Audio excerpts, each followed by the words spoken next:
From the First Coast News Weather Team, certified by WeatherRate, sponsored by AC Designs.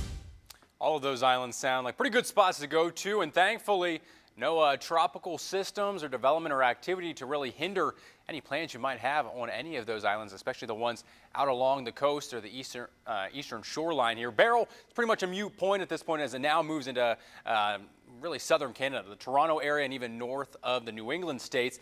And our very weak tropical low that is just offshore of us here now has nearly a 0% chance of development. It's not 100% zero, but very close to. So we are not all too concerned about the system just off to our east.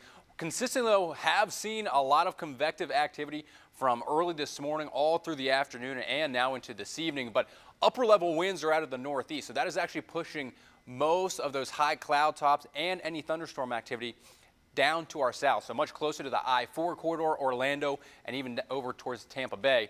So no concern here for us this evening or really into tomorrow either. Will really be a pretty similar day to what we saw here earlier this afternoon.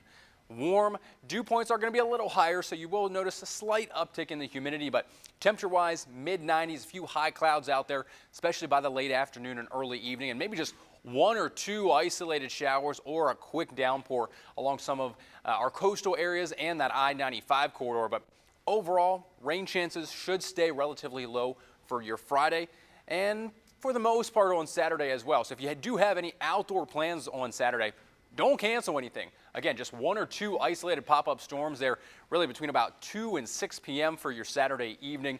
Really will not be all that much of a washout. Now, as we do look ahead to the end of the weekend, things will change a little bit. So we'll touch on that here in just a second. But at least for your Saturday, again, a few late afternoon downpours, only about 35 to 40% of us will see at least a little bit of rain there to start off the weekend. But as that tropical low does move on shore into Georgia and then eventually up into the Carolinas by the end of the weekend, that is unfortunately going to pull up a lot of tropical moisture. So it's really just going to feel kind of gross out there.